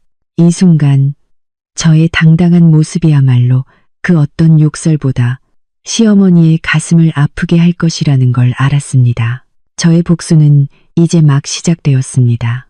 저의 단호한 거절은 시어머니를 절망의 나락으로 밀어 넣었습니다. 저를 설득할 수 없다는 것을 깨달은 시어머니의 체면은 심각한 위협에 처했습니다. 시어머니는 제가 상상도 못한 일을 벌였습니다. 그녀는 결혼식을 광대극으로 만들어 저의 심리를 압박하고 사돈과 하객들의 동정심을 얻으려 했습니다. 신랑 신부가 무대 위로 올라섰을 때 시어머니는 연회석에 태연하게 앉아있는 저를 보고 피가 거꾸로 솟았지만 애써 참았습니다. 그녀는 한복 매무새를 가다듬고 제게 다가와 어깨를 강하게 쥐며 남들의 눈을 의식한 가식적인 미소를 지었습니다. 착한 우리 며느리, 이제 왔구나. 당장 나 좀 따라오너라. 하객들이 너무 없어. 내 친척들한테 전화해서 당장 여기 빈자리 채우라고 해. 여기서 일 크게 만들기 싫으면. 저는 부드럽게 그녀의 손을 떼어내고 와인잔을 들어 올리며 같은 테이블 사람들이 들을 수 있을 만큼 큰 소리로 말했습니다. 어머님, 저는 하객이잖아요. 어머님의 VIP 손님들이나 잘 챙기세요. 저희 친척들은 격이 떨어져서 이 집안에 누를 끼칠까봐 감이 못 온대요. 저는 여전히 태연하게 자리에 앉아 있었습니다. 이런 광적인 행동은 예상했지만 이렇게 공개적으로 벌일 줄은 몰랐습니다. 저는 휴대폰을 꺼내 동영상 촬영 모드를 켜고 시어머니를 향해 겨눴습니다. 어머님, 제발 목소리 좀 낮추세요. 저는 온 연회장이 들을 수 있도록 크게 말했습니다. 어머님께서 제가 배은망덕하고 불효자라고 미나 돈을 떼어먹었다고 말씀하시네요. 계속 말씀해보세요. 저 지금 촬영 중이거든요. 이 영상 어머님과 민준 씨의 모든 친척, 친구들에게 다 보내드릴게요. 이 사회가 피해자 코스프레하는 시어머니가 며느리를 어떻게 대하는지 전부 알게 하고 싶네요. 저의 협박은 즉시 효과가 있었습니다. 촬영 중인 휴대폰을 본 시어머니는 감전이라도 된 듯 입을 다물었습니다. 그녀의 허울뿐인 체면은 이런 광적인 모습이 기록되는 것을 허락하지 않았습니다. 그녀는 사람들 앞에서 망신당하는 것을 두려워했습니다. 시어머니는 분한 듯 뒤돌아섰습니다. 패배자처럼 초라한 모습이었습니다. 그녀는 속이 타들어가면서도 행복한 혼주인 척 연기를 계속해야 했습니다. 저는 태연하게 에피타이저를 즐겼습니다. 저의 평온한 존재 자체가 그들에게는 가장 큰 눈엣가시였고 이 화려한 연애를 숨막히게 만들었습니다. 죄송합니다. 저희 집안일로 심려를 끼쳐드렸습니다. 하객 여러분께서는 계속해서 식사를 즐겨주시기 바랍니다. 모든 것이 진정된 후 저는 민준과 시어머니가 앉아있는 곳으로 똑바로 걸어갔습니다. 어머님, 따로 드릴 말씀이 있습니다. 식이 끝나고 하객들을 배웅할 때 저는 출입구에서 시어머니를 막아섰습니다. 이제 집안 사람들만 남았으니 더 이상 체면을 차릴 필요가 없었습니다. 어머님, 방금 그 연기 정말 인상 깊었어요. 이제 파티도 끝났으니 돈 얘기 좀 할까요? 3천만 원, 기한은 한 달이에요. 잊지 마세요. 어머님 자필 서명이 있는 차용증 제가 가지고 있어요. 시어머니의 얼굴이 새하얗게 질렸습니다. 서연아, 내가 어떻게 시어머니랑 돈 계산을 하니? 결혼식이 채 끝나지도 않았는데 돈 얘기를 꺼내? 계산이 아니라 제 권리를 찾는 겁니다. 제가 3일 동안 자리를 비웠을 때 제가 이혼할 수도 있겠다는 생각은 안 해보셨어요? 어쨌든 제 피 같은 돈은 돌려받아야죠. 한 달 드릴게요. 한 달 안에 그 3천만 원 전부 갚으셔야 할 거예요. 그러지 않으면 재산 가압류 소송 걸 겁니다. 저 말로만 하는 사람 아니에요. 저는 시어머니의 눈을 똑바로 쳐다보았습니다. 그녀는 충격받은 듯 했습니다. 제가 이렇게 단호하고 강하게 나올 줄은 몰랐을 겁니다. 그녀는 제가 더 이상 위협하거나 구슬릴 수 있는 상대가 아니라는 것을 깨달았습니다. 서연아, 너 정말 독하다. 그렇게 하면 내가 무슨 수로 돈을 갚니? 그녀가 절망적으로 말했습니다. 그건 어머님 사정이지 제 사정이 아니죠. 한 달이라는 시간 충분히 드렸어요. 잘 생각해 보세요. 그리고 미나야, 결혼 축하한다. 저는 뒤돌아섰습니다. 충격과 고통에 빠진 시어머니를 남겨둔 채 저의 공개적인 대결은 끝났고 저는 침착함, 진실, 그리고 단호함으로 승리했습니다. 저는 저의 강함이 그들이 붙잡으려 애쓰는 그 어떤 허울뿐인 체면보다 강하다는 것을 보여주었습니다. 결혼식장에서 시어머니가 벌인 소동은 금세 퍼져나갔습니다. 시댁의 명예는 심각하게 훼손되었습니다. 결혼식이 끝난 후 저는 시댁이 아닌 친정집으로 돌아갔습니다. 이혼 소송과 채무 변제를 준비하기 위한 시간과 공간이 필요했습니다. 이틀 후 민준이 저를 찾아왔습니다. 그의 얼굴에는 더 이상 분노나 짜증이 아닌 극심한 피로와 불안이 서려 있었습니다. 그는 모든 것이 자신의 통제를 벗어났다는 것을 알고 있었습니다. 서연아, 솔직히 말해줘. 정말 이혼하고 싶어? 민준이 쉰 목소리로 물었습니다. 저는 아무 감정 없는 차가운 눈으로 그를 바라보았습니다. 당신 생각은 어때?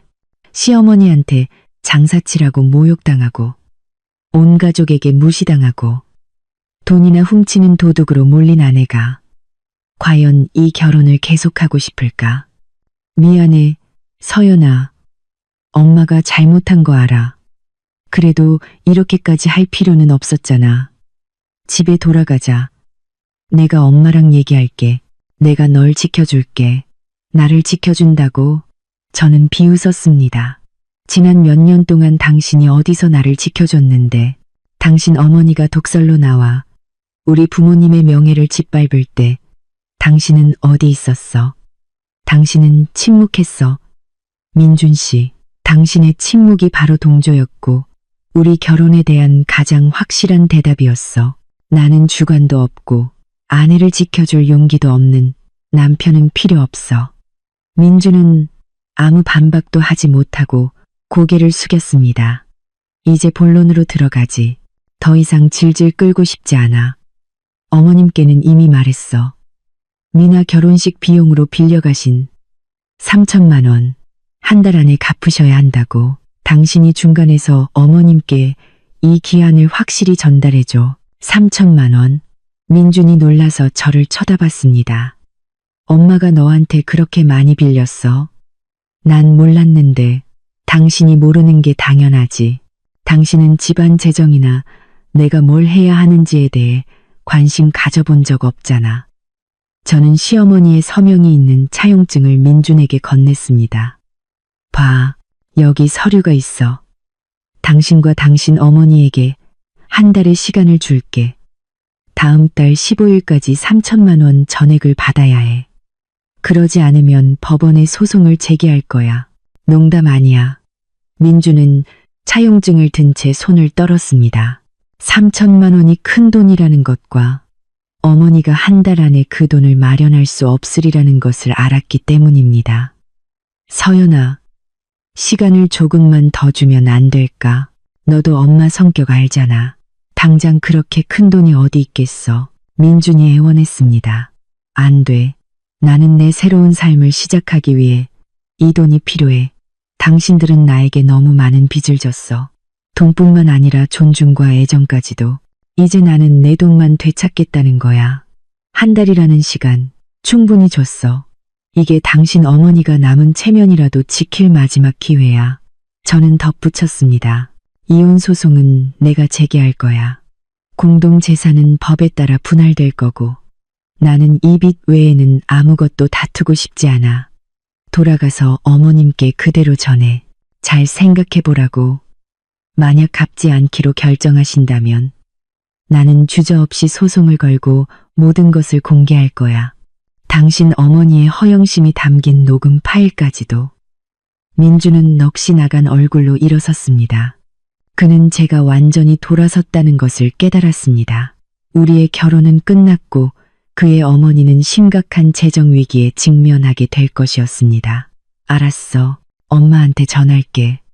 민주는 절망적인 목소리로 말하고는 힘없이 집을 나섰습니다. 저는 그의 뒷모습을 보며 후회나 슬픔을 느끼지 않았습니다. 오직 해방감뿐이었습니다. 저는 무의미한 말다툼이 아닌 법과 재정적인 단호함으로 전쟁을 선포했습니다. 이것은 시어머니와 민준이 결코 잊지 못할 문명적이고 효과적인 복수였습니다. 민준과의 협상이 실패로 돌아가자 시어머니는 마지막 발악을 시작했습니다. 저를 양보하게 만들려고 제 명예를 훼손하는 헛소문을 퍼뜨리기 시작한 것입니다. 시어머니는 동네방네 돌아다니며 제가 시누이 결혼식 날 집을 나간 불효막심한 며느리라고 떠들었습니다. 더 심각한 것은 제 개인 재산에 대해 거짓말을 하기 시작했다는 점입니다. 아이고, 동네 사람들, 제 팔자 좀 보세요. 그 서연이라는 애, 시집 올 때 맨몸으로 왔어요. 무슨 혼수가 있다고 재산 분할을 하자고 하는지. 우리 아들 등에 빨대 꽂으려고 시집 온 거라니까요. 제가 3천만 원을 빌리긴 뭘 빌려요.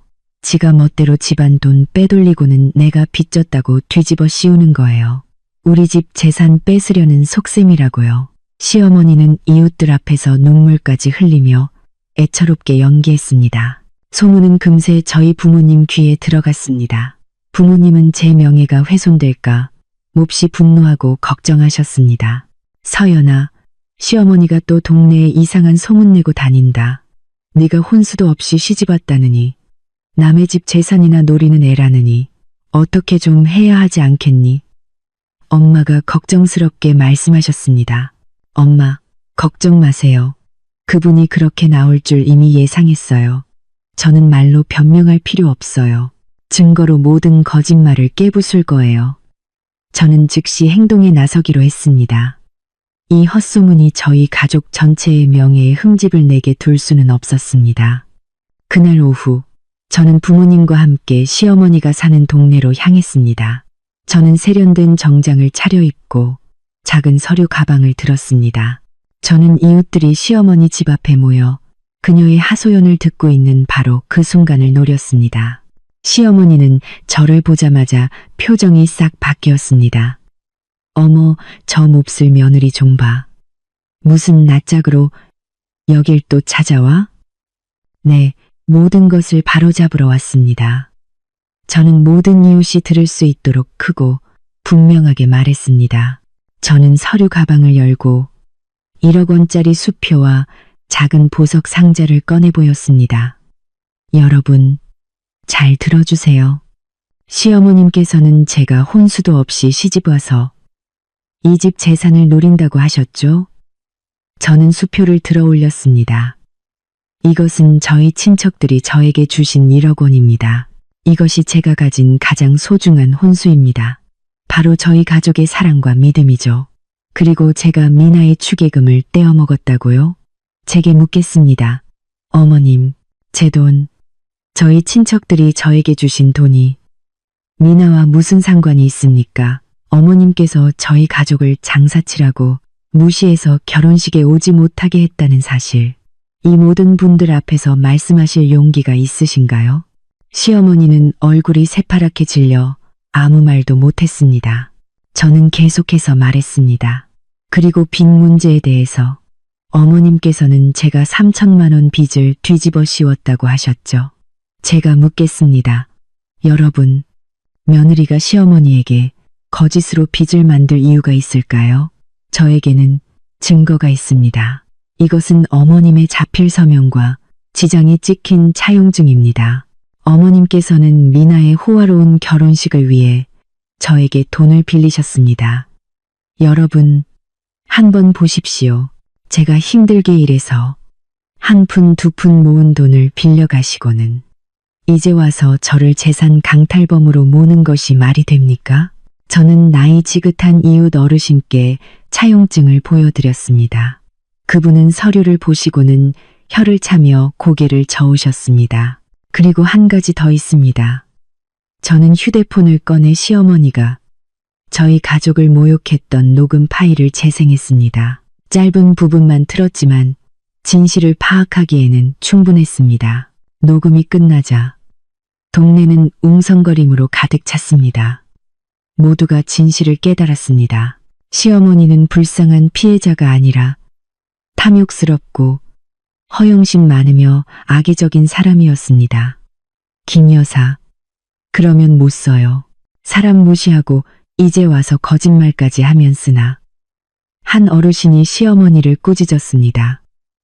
시어머니는 완전히 고립되었습니다.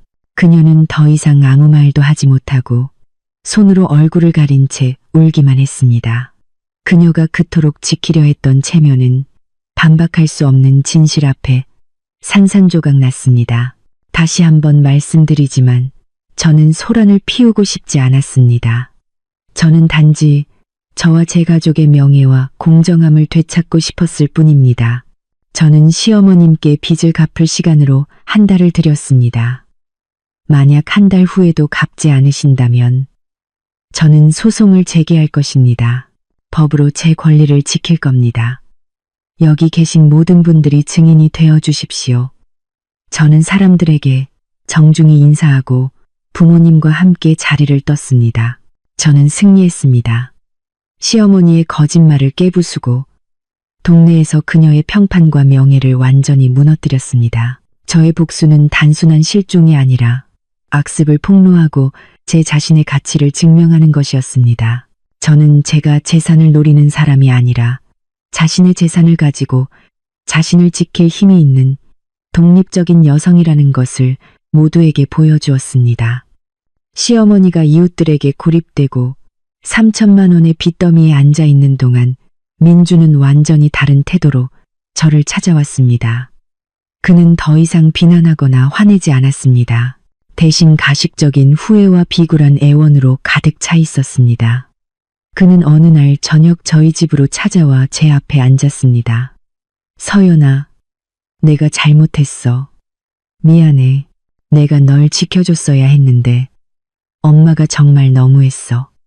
저는 민준을 차갑게 바라보았습니다.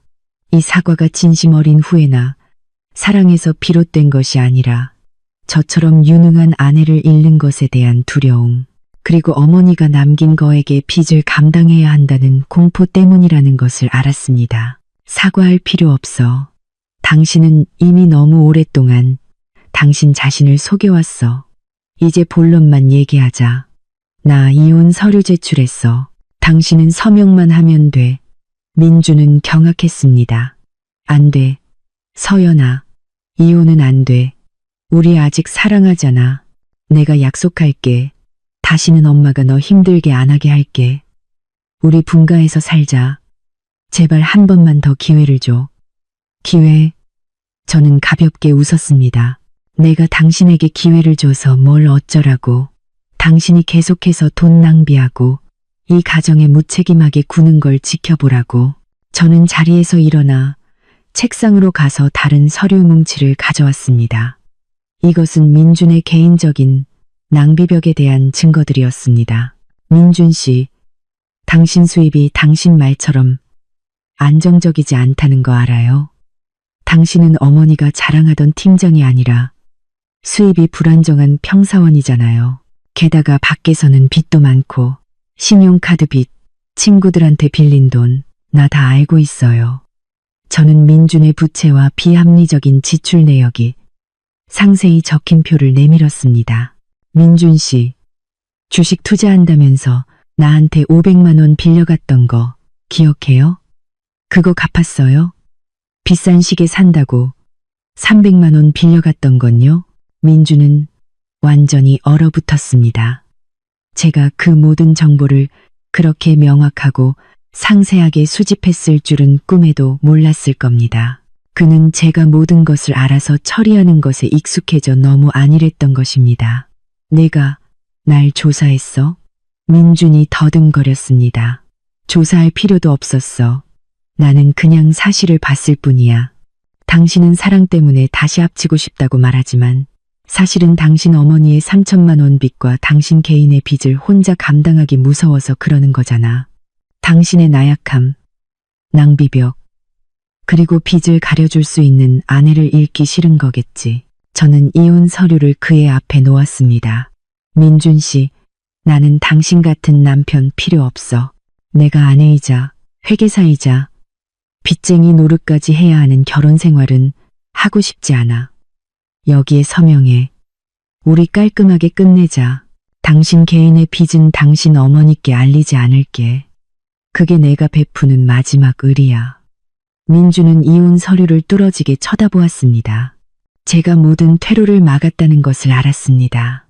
만약 서명하지 않으면 제가 모든 것을 폭로할 것이고 그의 명예는 완전히 무너질 것이었습니다. 마침내 민주는 길게 한숨을 쉬며 떨리는 손으로 펜을 들었습니다. 서명할게. 하지만 서연아, 이 결정 절대 후회하지 마. 후회 안 해. 나는 내 젊은 날을 당신처럼 가치 없는 사람에게 낭비한 것만 후회할 뿐이야. 민준이 이혼 서류에 서명하자 저는 서류를 받아들고 큰 짐을 벗은 기분을 느꼈습니다. 민주는 실패감과 빚더미의 미래에 대한 두려움을 안고 집을 나섰습니다. 저는 그의 부질없는 미련과 가식적인 동정에 흔들리지 않고 단호하게 관계를 끊어냈습니다. 저의 독립과 자신감은 돈으로 살 수 없는 것이며 그 어떤 것과도 바꾸지 않을 것임을 증명했습니다. 저와 민준이 이혼 절차를 마친 지 몇 주 후 제 삶은 새로운 궤도에 들어섰습니다. 저는 부모님 댁으로 완전히 이사했고 일에 집중하며 새로운 프로젝트를 준비했습니다. 바로 그때 오만방자했던 시누이 미나에게 재앙이 닥쳤습니다.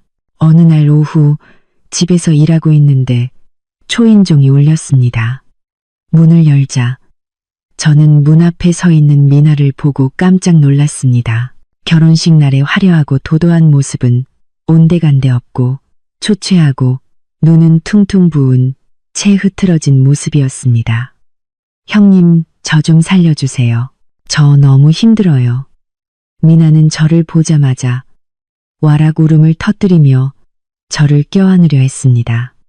저는 단호하게 그녀를 밀어냈습니다. 미나야, 할 얘기 있으면 들어와서 제대로 해.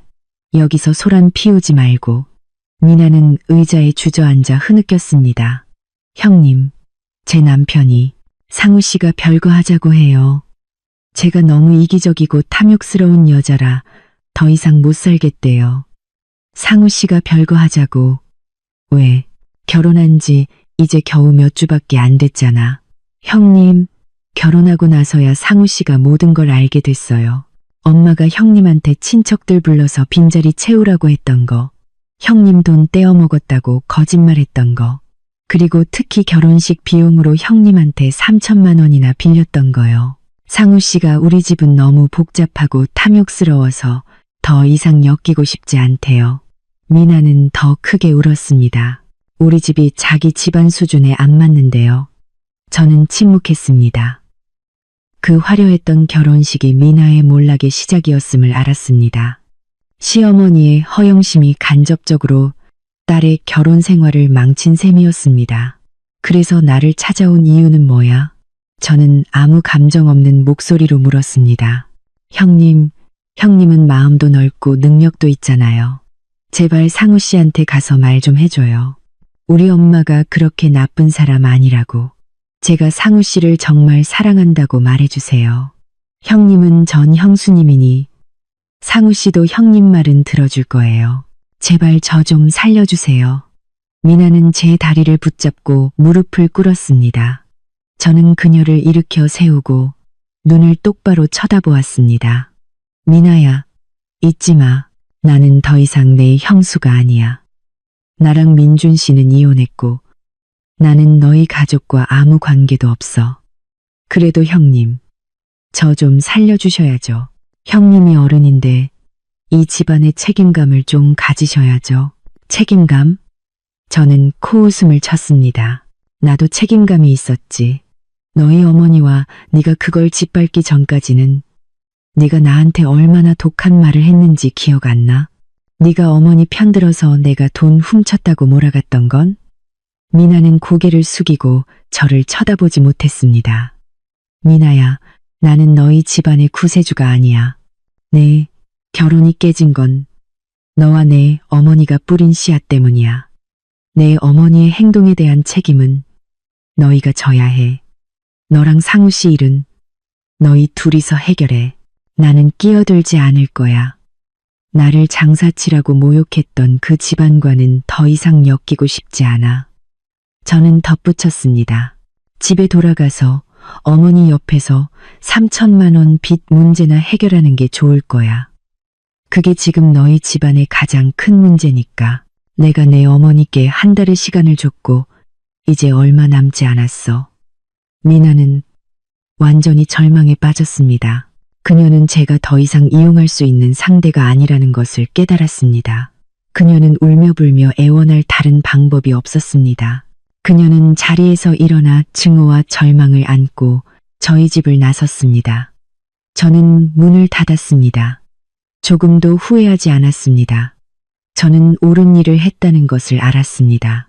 저의 동정은 그들이 저를 계속해서 이용하고 짓밟게 만들 뿐입니다. 제가 그들에게 가르쳐 줄 수 있는 가장 큰 교훈은 바로 단호함과 무관심이었습니다. 저는 그들의 삶에 개입하지 않았습니다. 그들은 자신들의 잘못과 탐욕의 결과를 스스로 감당해야 했으니까요. 인과응보는 이미 시작되었습니다. 민준이 이혼 서류에 서명하고 미나의 애원이 실패로 돌아간 후 저는 시어머니에게 3천만 원의 빚을 받아내는데 온 힘을 쏟았습니다. 저는 마지막으로 내용 증명을 보내기 한 내에 변제할 것을 요구했습니다. 기한 마지막 날까지 시어머니는 아무런 연락이 없었습니다. 그녀는 제가 마음이 약해지거나 일이 커지는 것을 두려워해 포기할 것이라고 생각하며 계속해서 회피했습니다. 하지만 그녀는 착각했습니다. 저는 변호사와 함께 시어머니를 재산, 은닉 및 채무불이행으로 법원에 고소했습니다. 동시에 민준에게도 혼인기간 중 발생한 공동재산 및 개인 채무에 대한 소송을 제기했습니다. 법원으로부터 소환장을 받자마자 민준과 시어머니는 다시 한번 공황 상태에 빠졌습니다. 그들은 온갖 방법으로 저에게 연락하며 소송을 취하해달라고 애원했지만 저는 단호하게 거절했습니다. 민준 씨, 당신 어머니가 약속을 지키지 않았으니 이제 법이 해결할 겁니다. 전 시댁이 소송 문제로 혼란스러운 동안 또 다른 재앙이 닥쳤습니다. 바로 제가 알고 있던 민준의 사적인 빚 문제였습니다. 이혼 후 민준은 어머니의 빚을 갚고 자신의 개인 빚을 숨기기 위해 무리하게 사업에 뛰어들었다가 실패했습니다. 그는 박 사장이라는 사람에게 사채까지 썼습니다. 어느 날 오후 집에 있는데 부모님께 전화가 왔습니다. 서연아, 지금 당장 뉴스 좀 켜봐. 옆집 아주머니가 동영상 하나 보내줬는데 민준이네 집에 큰일이 났나 봐. 엄마의 목소리에는 당황스러움과 호기심이 섞여 있었습니다. 저는 태연하게 차를 한 모금 마시며 창밖을 바라보았습니다. 엄마, 그냥 신경 쓰지 마세요. 저는 무심하게 휴대폰을 열었습니다. 화면에는 옆집 아주머니가 문틈으로 몰래 찍은 듯한 흔들리는 영상이 떠 있었습니다. 영상 속에는 온몸에 문신을 한 험악한 인상의 남자들이 마당에 집기들을 부수고 있었습니다. 저는 그 참혹한 광경을 똑똑히 보았습니다. 민주는 땅바닥에 무릎을 꿇고 픽이 하나 없는 얼굴로 대장격인 남자에게 머리채를 잡힌 채 바닥에 머리를 냅고 있었습니다. 시어머니와 미나는 구석에 웅크린 채 서로를 껴안고 비명을 지르며 울고 있었습니다. 박 사장님, 제발, 제가 꼭 갚겠습니다. 시간 좀 더 주세요. 민준이 애원했습니다. 바로 그때 시어머니에게서 영상통화가 걸려왔습니다. 아마 절망적인 상황에서 저를 마지막 동아줄이라고 생각한 모양이었습니다. 서연아, 서연아, 제발 우리 좀 살려줘. 어서 민준이 빚 좀 갚아줘. 내 전남편이잖아. 죽게 내버려 둘 수는 없잖니. 저는 전화를 받았습니다. 화면에는 눈물로 얼룩진 시어머니의 얼굴이 공포에 일그러진 채 나타났습니다. 어머님, 저와 민준 씨는 이혼했고 그는 더 이상 제 남편이 아니에요. 이 빚은 그 사람 개인의 빚이지 저와는 아무 상관없어요. 어머님께서 직접 말씀하셨잖아요. 저는 남이라고 제가 남의 빚을 갚아줄 의무는 없죠. 너 정말 악독하구나. 사람이 죽게 생겼는데 어떻게 모른 척할 수가 있어? 내가 사람이냐, 악마냐. 시어머니는 울부짖으며 저를 비난했습니다. 어머님, 저는 악독한 게 아니라 인과응보가 실현되는 것을 지켜볼 뿐이에요. 민준 씨는 자신의 낭비벽과 무모한 사업에 책임을 져야 하고 어머님 또한 자신의 탐욕과 허영심에 책임을 져야죠. 저는 혼란스러운 광경을 마치 한 편의 저질 드라마처럼 바라보다가 차갑게 말했습니다. 사채업자 분들께 말씀드리죠. 저는 민준 씨의 전처입니다. 민준 씨의 개인 채무가 있다는 사실을 확인해 드립니다. 경찰에 신고해서 이분들을 경찰서로 데려가 법에 따라 처리해 주시길 바랍니다. 저는 민준 씨의 그 어떤 빚에도 관여하거나 도와줄 생각이 없습니다. 저는 단호하게 전화를 끊고 번호를 차단했습니다. 약 15분 후 엄마에게서 문자가 왔습니다. 경찰이 와서 전부 연행해 갔단다. 민준이는 엄청 맞아서 엉망이 됐고 시어머니는 기절해서 구급차에 실려갔대. 저는 휴대폰을 내려놓고 다시 제 일에 집중했습니다. 마음이 가벼웠습니다. 민준이 조금도 불쌍하지 않았습니다. 그는 자신이 뿌린 씨앗을 거둔 것뿐입니다. 제가 개입하지 않은 것은 잔인함이 아니라 공정함이었습니다. 저는 그들의 빚더미와 추문에 휩쓸리지 않았습니다. 저는 제 재산과 명예를 지켜냈습니다. 이 사건으로 전 시댁의 평판은 완전히 무너졌습니다. 시어머니와 미나는 이웃들에게 외면당했고 더 이상 그녀의 말을 믿는 사람은 아무도 없었습니다. 이것이 바로 그들의 탐욕과 오만함에 대한 즉각적인 업보였습니다. 저는 단호하게 손을 뗐고 저의 해방이야말로 그들에게 가장 고통스러운 형벌이 되었습니다.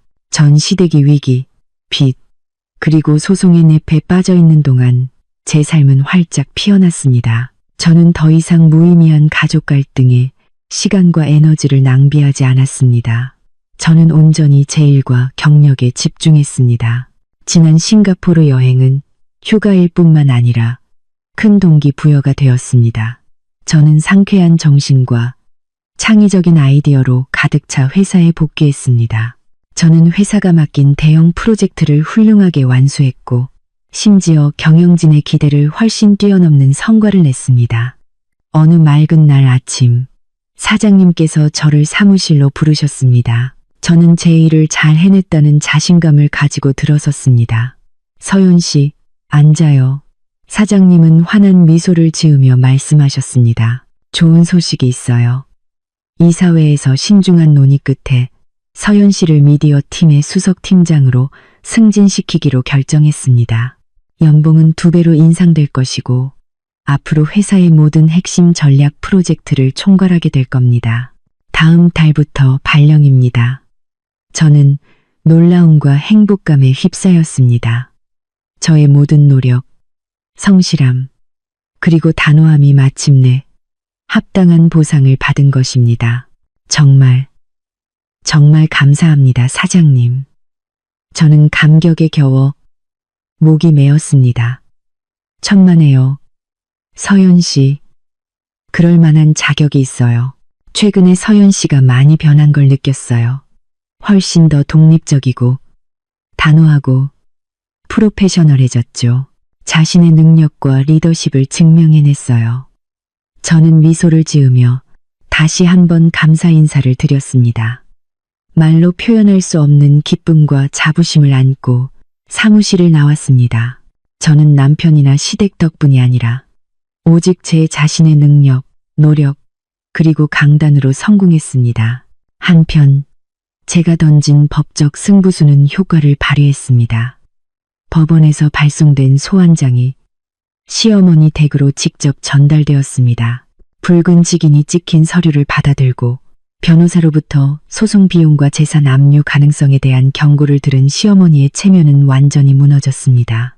그녀는 법정에 서서 세상의 웃음거리가 되는 것을 두려워한 나머지 결국 시골에 있던 땅을 헐값에 팔아 제게 3천만 원을 모두 갚고 소송을 취하해달라고 빌었습니다. 이것은 단지 돈의 문제가 아니라 법적으로나 명예로나 거둔 큰 승리였습니다.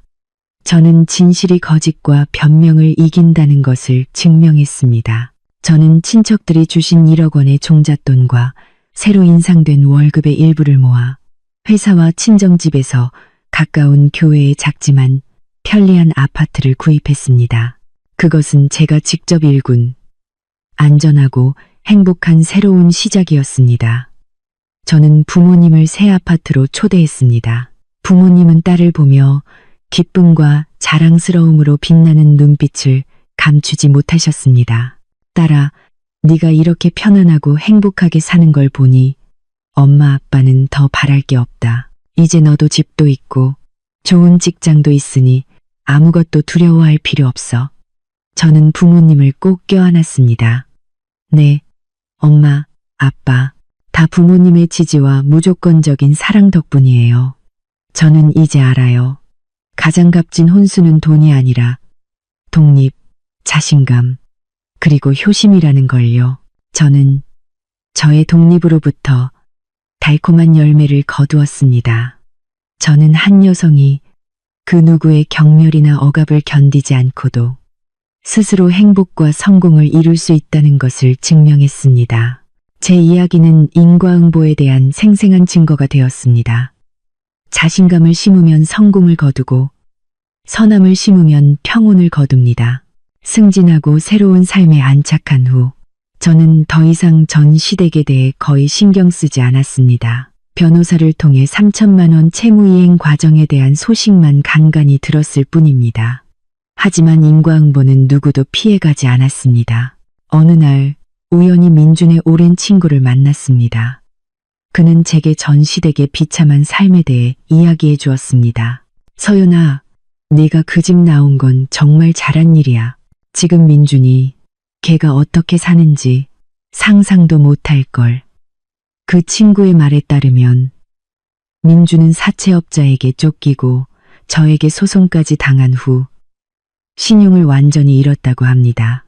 그는 은행과 금융기관의 블랙리스트에 올랐고 사업은 실패했으며 아무도 그와 협력하거나 돈을 빌려주려 하지 않았습니다.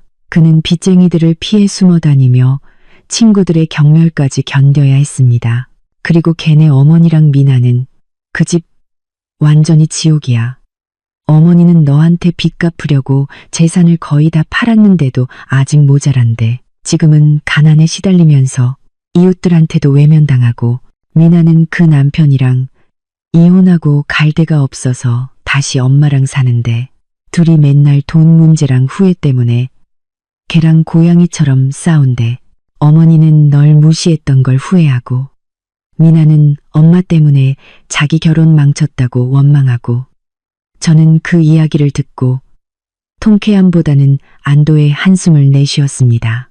단호하게 떠나오길 정말 잘했다는 생각이 들었습니다. 미나한테는 어린애도 있는데 어머니가 그 나이에 빚 걱정, 손주 걱정, 딸과의 다툼까지 다 감당해야 하니 불쌍하긴 한데 다 자업자득이지 뭐. 그 친구가 덧붙였습니다.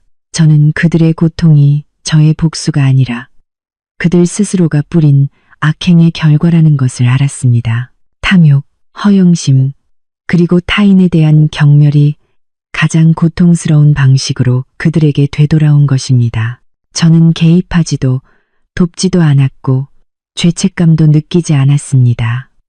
저는 그들에게 기회를 주었지만 그들은 스스로 그것을 걷어찼습니다.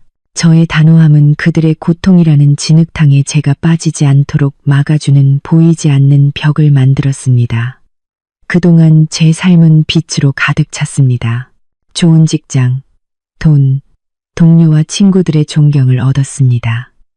저는 여가 시간에 부모님을 돌보며 효도했습니다.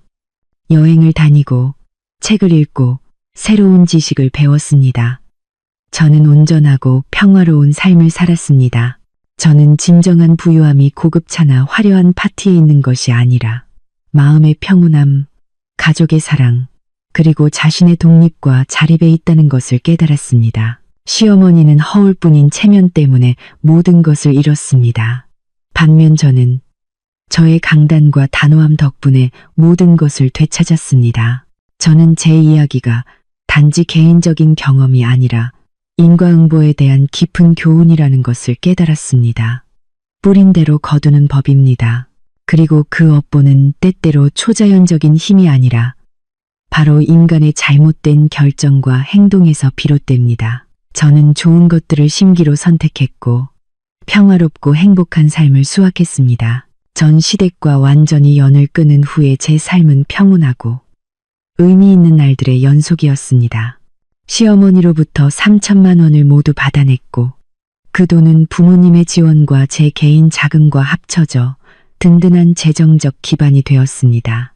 저는 성공적인 팀장이 되었고 동료들에게 존경받았습니다. 경제적, 정신적 자립은 저를 그 어느 때보다 자신감 있고 빛나게 만들었습니다. 저는 더 이상 어떤 모욕이나 억압도 두려워하지 않았습니다. 현재 저는 부모님과 함께 새로 장만한 아파트에서 행복하게 살고 있습니다. 우리는 함께 여행하고 요리하며 삶을 즐깁니다. 연로하신 부모님께 제 모든 사랑과 정성을 쏟고 싶습니다. 저는 여전히 전 시댁의 소식을 간간히 듣습니다. 민주는 여전히 빚과 악평에 시달리고 있습니다. 미나는 다툼과 후회 속에서 살고 있습니다. 시어머니는 자신의 잘못으로 인한 고독과 비참함 속에서 빠르게 늙어가고 있습니다. 저는 그들을 동정하지 않습니다. 그저 저 자신과 다른 여성들을 위한 교훈으로 삼을 뿐입니다. 저는 모든 여성에게 말하고 싶습니다.